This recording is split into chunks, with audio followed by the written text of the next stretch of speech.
Hi guys, આજે હું લસણિયા બટાકાનું શાક બનાવી રહી છું. આ લસણિયા બટાકાનું શાક આપણે બટાકાથી જ બનાવવાનું છે.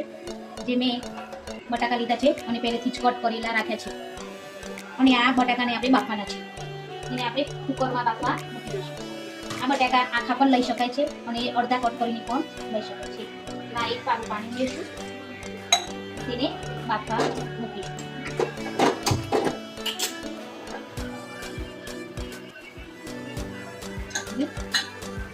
વાંચીને 3 સીટી વગાડીશું. એટલામાં આપણે તેનો મસાલો જોઈ લઈએ. મેં લસણ લીધું છે, લસણિયા ગાંઠિયા લીધા છે, આ ઓપ્શન છે. એક ટામેટું લીધું છે, તેને ક્રશ કરીને મેં પહેલેથી જ રાખી મૂક્યું છે. અને આ લસણની ચટણી બનાવવાની છે. જો બટાકા ચડી જાય એટલામાં આપણે આ લસણની ચટણી બનાવીશું.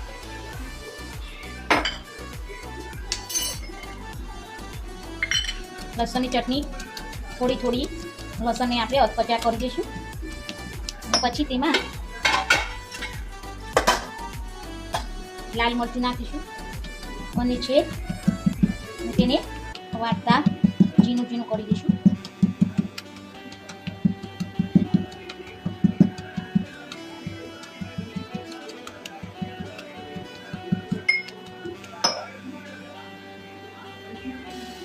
આ લસણની ચટણી તૈયાર છે. એને આપણે એક બાઉલમાં કાઢી દઈશું.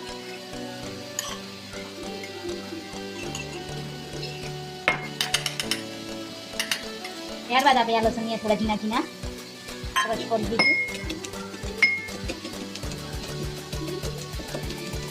થોડા ઝીણા અને ભભરા જ રાખવાના છે.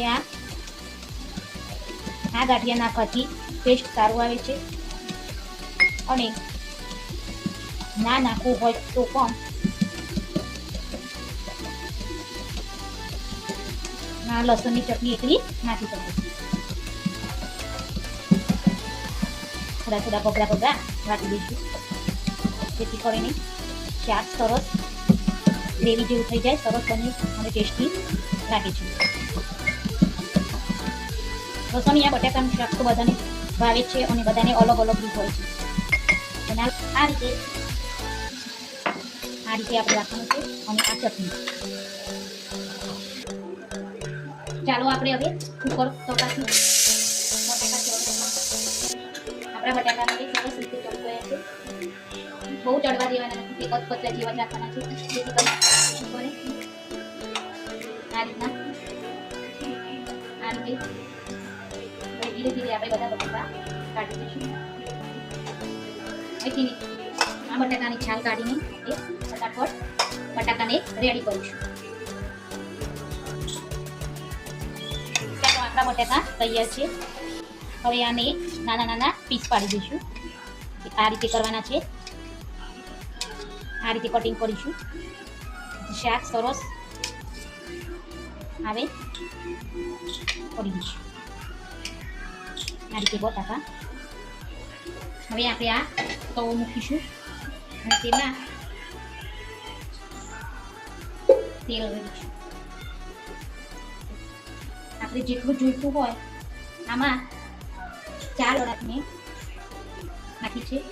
તેલ વધારે હોય તો સરસ શાક આવે છે. તો તેને ગેસને ઓન કરીશું, ગરમ કરવા મૂકીશું. ગરમ થઈ જશે. જો આપણે તેલ ઓછું લાગે તો આપણે લઈ શકીએ છીએ. મને થોડું સામાન્ય ઓછું લાગે છે, તો તેને મેં કાઢી. હવે તેને ગરમ કરવા મૂકીશું. એટલામાં આપણે મસાલા બધા તેલ ગરમ થઈ ચૂક્યું છે. હવે 1 ચમચી આપણે રાઈ નાખીશું. 1 ચમચી જીરું નાખીશું. જીરું અને રાઈ તતરી જાય એટલે આપણે હિંગ નાખીશું.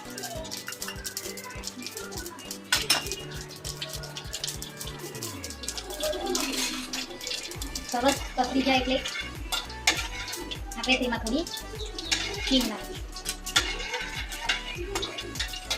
તતરે પછી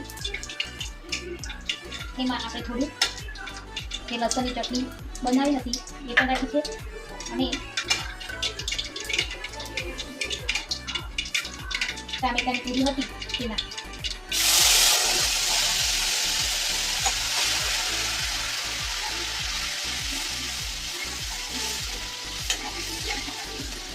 સરસ આ રીતે હલાવતા રહેવાનું.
હવે આ બટાકા આપણે અંદર એડ કરી દીધા છે અને કેવું સરસ બટાકાનું શાક તૈયાર છે આપણું. અને તેમાં જે ગ્રેવી હતી આપણે લસણિયા બટાકાની તે આપણે નાખીશું, જેથી કરીને ગ્રેવી સરસ થાય અને ટેસ્ટ સારો લાગે.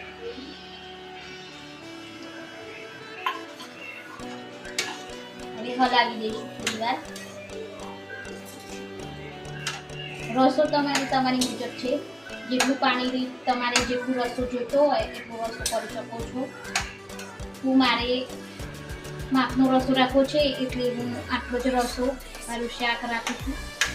આ બટાકાનું શાક તમે એકવાર બનાવીશો તો ખૂબ સરસ લાગશે અને ટેસ્ટી લાગવામાં ખૂબ જ મસ્ત લાગે છે.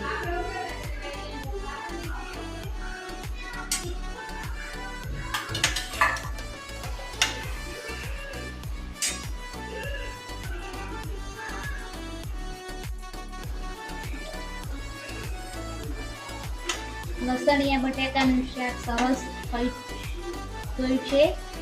હવે તેમાં આપણે દાણા એડ કરીશું.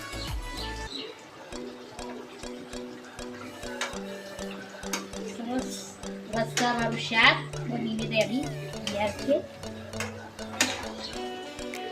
આ આપણે પરોઠા, પૂરી કે રોટલીમાં પણ ખાઈ શકીએ છીએ.